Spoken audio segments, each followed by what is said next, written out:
potato tornado.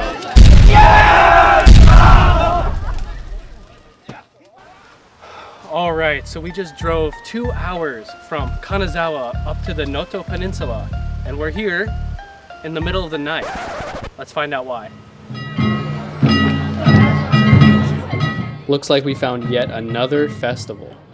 You can hear this festival from a mile away.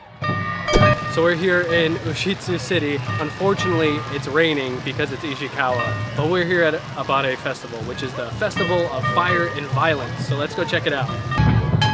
In the town center, we found these really noisy floats.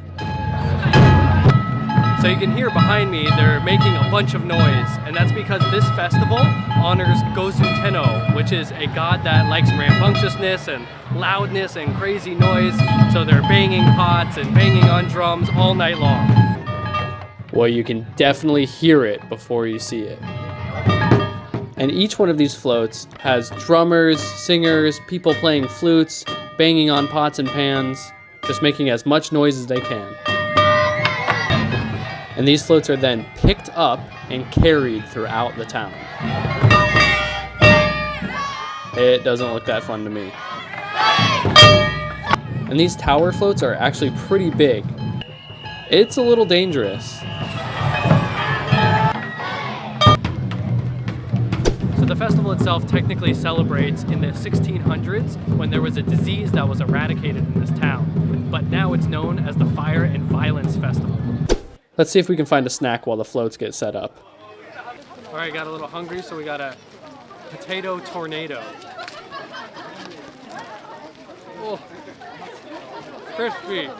All right, looks like they moved all the floats and the festival's actually about to get started. I was finally having a nice hair day and then it rained. So we've been following these floats around the city for a little while, but now they're about to take down the small portable shrine. And it's the Fire and Violence Festival, but they've got to be respectful to the shrine, right? I couldn't have been any more wrong. Here you can see them carrying the portable shrine. And this shrine is usually very sacred. It's used for prayer in the festival, and it kind of represents the god of the festival. So you can imagine how shocked I was when they put it on a bridge and threw it into the lake. Normally at these festivals, the portable shrine is really special, and they take a lot of care to protect it and to keep it safe. So I thought maybe they accidentally dropped it into this river, and everyone jumped in after it to save it. But for some reason they were walking around in the lake and splashing it and chanting. But then I could not have expected what happened next. They jumped on the shrine and started smashing it against the walls of the lake. They even picked it up and tipped it over completely into the lake. And it wasn't some sort of mistake because they smashed it on all different parts of the river over and over. They were definitely trying to break it. So that's when I realized that this is the Violence Festival, and the god that they're honoring likes destruction. So instead of preserving the shrine, the best way to honor this god is to destroy the shrine. And they definitely beat the crap out of this thing. They eventually lifted it up out of the lake, and they brought it to one of the local houses to pray, which they usually do during a festival.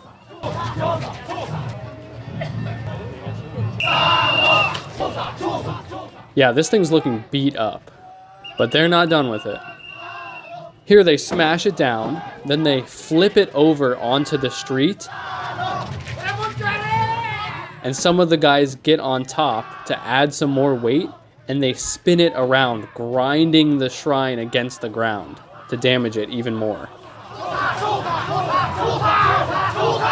So I didn't do a ton of research before coming to this festival because I kind of wanted it to be a surprise, and I am definitely surprised that they destroyed the shrine so much. And every other festival that I've been to, they treat the shrine really nicely because that's kind of representative of the god and where the god lives, and they're being very respectful. But at this festival, it's completely different. They're purposely destroying it. So the shrine was brought to a couple more places around town and gifted some sake.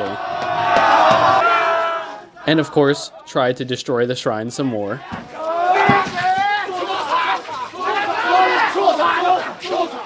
And I thought this was intense, but they were just getting started.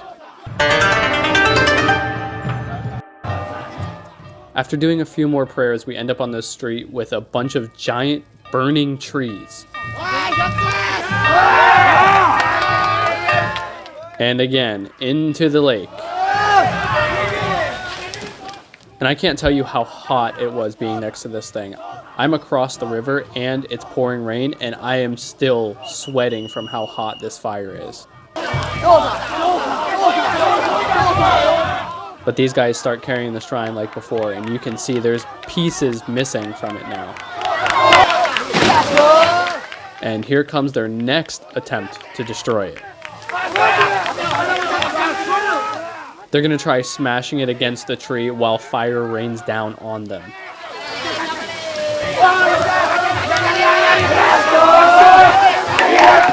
You can see everybody getting splashed with water, trying to stay cool and stop themselves from burning.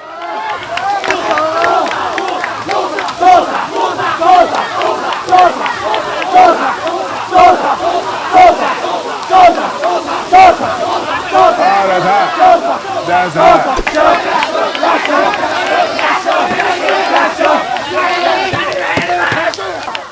This poor old guy here trying to help gets absolutely smashed.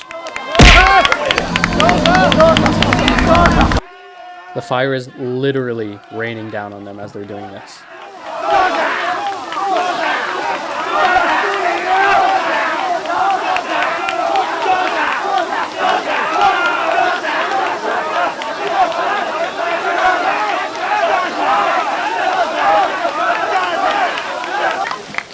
Eventually, they've done enough damage, and they take the shrine out, and the firemen check everyone to make sure they're all right.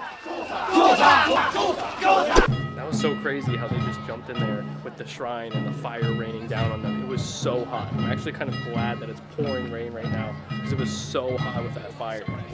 Finally, they take the shrine up to the temple for its final beating. Here in the middle of the forest, they have a big bonfire. And they're just doing their best to burn the shrine, destroy it, smash it however they can. They're just trying to bring the most amount of destruction they can to honor the god.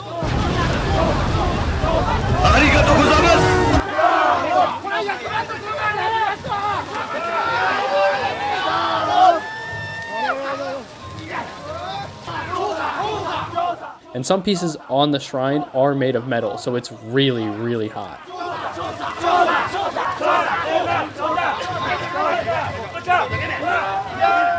And you can see they're jumping in the fire, and they're even carrying the shrine itself through the big bonfire in the middle.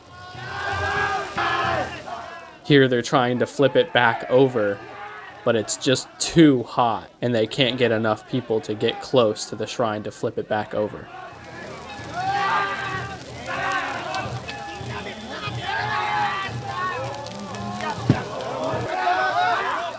Look how charred these guys are. It's like human barbecue.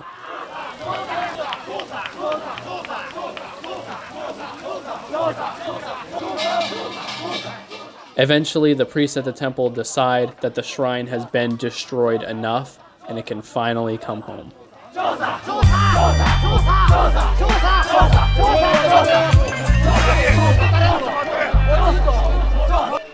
Normally, these Japanese festivals are a really serious religious event.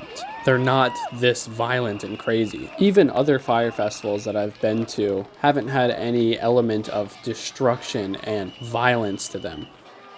So I think that's what makes this festival very, very unique. So it definitely lived up to its name, the Fire and Violence Festival. That was the craziest festival I've ever seen. Nothing like that anywhere else in the world.